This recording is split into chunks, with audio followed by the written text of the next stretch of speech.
शिवसेनेचे आमदार दीपक केसरकर आपल्यासोबत आहे. आपण यांची थेट बातचीत करणार आहोत. सर, आज तुम्ही सागर बंगल्यावर जाऊन देवेंद्र फडणवीस यांची भेट घेतली, मुख्यमंत्र्यांची भेट घेतली. बऱ्याचशा चर्चांना पुन्हा एकदा उधाण आलेलं आहे की नेमकी ही भेट कशा संदर्भातली होती, कारण त्यालाच लागून छगन भुजबळ यांनी देखील भेट घेतली आहे मुख्यमंत्र्यांची. बघा, भुजबळ साहेबांच्या भेटीचा आणि माझ्या भेटीचा अर्थार्थी काहीही संबंध नाही. माझी भेट ही नागपूरलाच ठरलेली होती आणि कोकणातले काही महत्त्वाचे विषय होते, ज्याच्यामध्ये विशेषतः आमच्याकडे काजूची लागवड ही सर्वाधिक आहे सिंधुदुर्ग आणि रत्नागिरी जिल्ह्यामध्ये. परंतु ते काजूचं, ज्याला आपण कॅश्यू ॲपल म्हणतो किंवा आम्ही कोकणी भाषेमध्ये त्याला काजूचं बोंड म्हणतो, हे फेकून दिलं जातं. तर हा एक वेस्ट आहे. त्याच्यापासून रस काढता येतो. त्याचा जो चोथा होतो, त्या चोथ्यापासून जसं आपण मॅकडोनाल्डमध्ये जे त्याला पॅटी म्हणतो, म्हणजे आतमध्ये जे गोल असं हे असतं कटलेटसारखं, तर तो बनवला जातो आणि हा जगभरामध्ये एक्सपोर्ट केला जातो. आणि ही टेक्नॉलॉजी फक्त ब्राझीलमध्ये आहे. तर मी अनेक वर्षाचं फॉलोअप करत होतो, कारण मी सिंधुरत्नाचा अध्यक्ष आहे आणि माझ्या भागाबद्दल मला विशेष प्रेम आहे. त्याच्यामुळे मी इलेक्शनच्या वेळेला असं जाहीर केलेलं होतं की महाराष्ट्राची आता पुरेशी सेवा झाली, आता कोकणाची सेवा केली पाहिजे.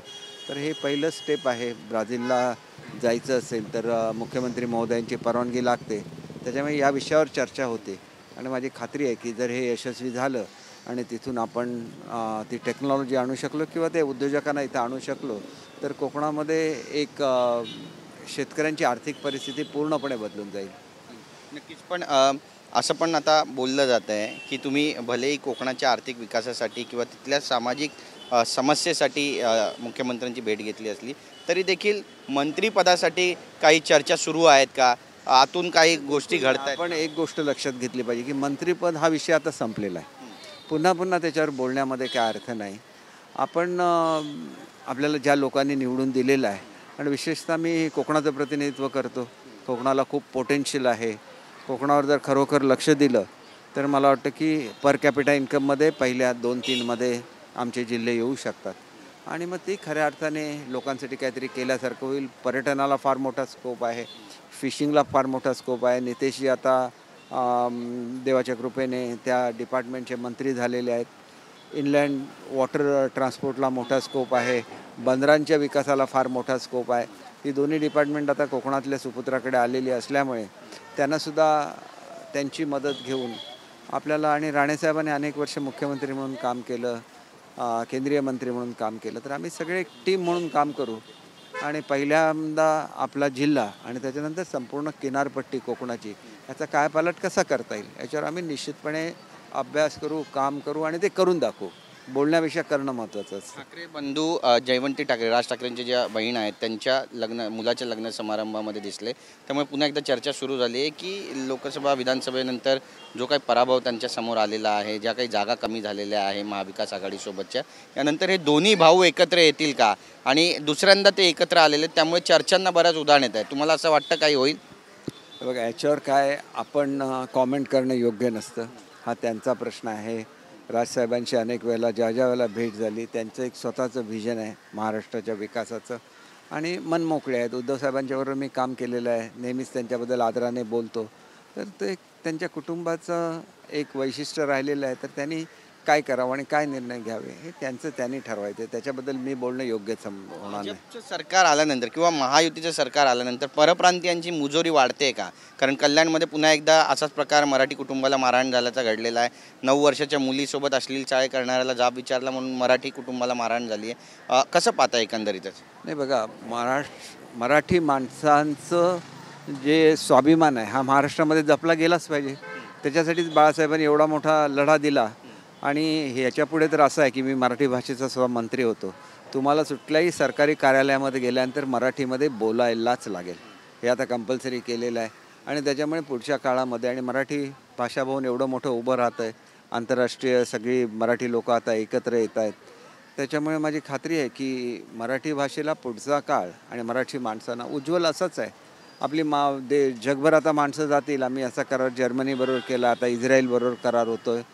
तर तो सुद्धा एक मोठा प्रोजेक्ट आहे, ज्याच्यामध्ये आपण फक्त केरळच्या अर्थव्यवस्थेबद्दल बोलायचो. महाराष्ट्रामध्ये आपल्या मुलांना तीच संधी मिळत असेल तर महाराष्ट्राचा गौरव वाढणार आहे. मराठी मनुष्य अधिक सक्षम झाला पाहिजे आणि मराठी मुलांना चांगल्या नोकऱ्या मिळाल्या पाहिजेत. अनेक गोष्टी आहेत, पण त्याच्यामध्ये मराठी भाषा हा सुद्धा एक महत्त्वाचा घटक आहे. त्याचा स्वाभिमान आपण बाळगला पाहिजे. महायुतीमध्ये छगन भुजबळ हे नाराज आहेत का अजून पण, आणि त्यांची नाराजी कशी दूर होईल? कारण आता ते म्हणतात की लोकसभेला जायचं होतं, तिकीट दिलं नाही, महाराष्ट्रात राज्यात जास्त गरज असं सांगितलं अजितदादांनी, आणि त्यानंतर आता लोकसभेत सुद्धा पाठवलं नाही, दिल्लीतही जाऊ देत नाही, आणि राज्यातही त्यांना मंत्रिपद मिळालं नाही. तरुणपणाची नेमकी व्याख्या काय असा प्रश्न विचारतायत ते. नाही, मला असं वाटतं भुजबळ साहेब एक ज्येष्ठ नेते आहेत, त्यांच्याबद्दल मी काही कॉमेंट्स करणं योग्य नाही. त्यांचा जो काय अभ्यास आहे, त्यांचा काय अनुभव आहे, त्याचा लाभ ह्या सरकारला व्हावा हेच तेवढे योग्य ठरेल. परभणीमध्ये आता राहुल गांधी जात आहेत आणि सोमनाथ सूर्यवंशी यांच्या कुटुंबियांची ते भेट घेणार आहेत. या भेटीकडे नेमकं कसं पाहता? कारण परभणीत जे काही घडलं ते उभ्या महाराष्ट्रानं देशानं पाहिलं, त्याचे पडसादही उमटले. एक गोष्ट अशी आहे की काँग्रेस हे नेहमी राजकीय इश्यू तयार करायचं आणि त्याच्यावर आपली पोळी भाजून घ्यायचं, हे आता बंद केलं पाहिजे. समाजामध्ये विद्वेष निर्माण होता कामा नये. ते कशा रीतीने शांत करायचं हे महत्त्वाचं असतं. आग कोणी लावू शकतं, आग विझवणं महत्त्वाचं असतं. नक्कीच. दीपक केसरकर यांची भूमिका भविष्यामध्ये कशी असणार आहे? मंत्रिपद मिळालेलं नाही आहे, त्यामुळे एक सामान्य कार्यकर्ता म्हणून दीपक केसरकर हे संपूर्ण 5 वर्ष काम करणार की 2.5 वर्षानंतर पुन्हा एकदा संधी मिळेल अशी अपेक्षा आहे? एक जागा अजूनही केसरकर साहेब शिल्लक आहे आणि ती शिंदे यांच्याच कोट्यामध्ये आहे. एक गोष्ट अशी आहे की मी स्वार्थी राजकारणी बिलकुल नाही. योगायोगाने राजकारणामध्ये आलो, याचा फायदा समाजाला झाला पाहिजे. आणि एक गोष्ट अशी असते की मी एका अशा कुटुंबातून आलो की ज्यांनी हजारो लोकांना नोकऱ्या पूर्वीच्या काळामध्ये दिलेल्या आहेत. तीसुद्धा आपलं जे काही ख्याती असते तीसुद्धा आपल्याला कायम राखायला लागते. त्यामुळे आमदार म्हणून माझं कर्तव्य करत असताना त्या ठिकाणी कुठले नवीन उद्योग आणता येतील, मुलांना कशा नोकऱ्या मिळतील, या सर्वावर काम करायला लागेल. आणि हे वय देण्याचं वय आहे. त्याच्यामुळे या माध्यमातून जे काय आपण समाजाला देऊ शकतो ते दिलं गेलं पाहिजे. ते मी निश्चितपणे करेन. मंत्रिपदाच्या मागे धावणारा मी कधी नव्हतो, पुढेसुद्धा राहणार नाही. आमदार म्हणून आपलं कर्तव्य आहे, जी जागा आपल्याला मिळते त्याच्यावर उत्कृष्ट काम करायचं. आपल्याला लोक आपोआप रेकग्निशन देतात. आणि त्याच्यामुळे मी बघा, आता काल आमचं सगळं अधिवेशन संपलं, मी आज लगेच कामाला लागलो कोकणाच्या दृष्टीने. त्याच्यानंतर 25ला नितेशजींचा सत्कार आहे, तो अटेंड करणार आहे. आणि कोकणासाठी माझ्याकडे स्वतःकडे एक छोटीशी योजना आहे सिंधुरत्न म्हणून. त्याच्यामधून सुद्धा आम्ही खूप लहान लहान प्रकल्प राबवत राहायचं, आपण करत राहायचं. जी जबाबदारी कुठली दिली तर काम करायचं. नाही तर आमदार ही काय मोठी जबाबदारी असते, लोकांनी आमदारला पद मानत नाहीत. हे सगळ्यात चुकीचं आहे. आमदार हे खूप मोठं पद आहे आणि त्याला न्याय दिला पाहिजे असं मला वाटतं. नितेश राणे आणि उदय सामंत यांना तुम्ही शुभेच्छा दिल्यात का? निश्चितपणे दिल्या, दोघांना आहे. उदय सामंत तर पूर्वीसुद्धा मंत्री होते, नितीशजी नव्याने झालेले आहेत. त्याच्यामुळे मी त्यांना भेटून शुभेच्छा दिलेल्या आणि त्यांचा सत्कार समारंभसुद्धा मी माझ्या मतदारसंघामध्ये आयोजित केलेला आहे. धन्यवाद आमच्याशी बातचीत केल्याबद्दल. कॅमेरा पर्सन संतोष कदमसह गिरीश गायकवाड, TV9 मराठी, मुंबई.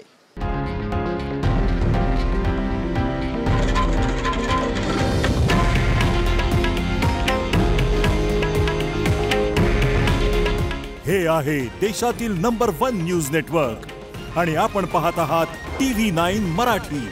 काळजी तुमची, हित महाराष्ट्राचं.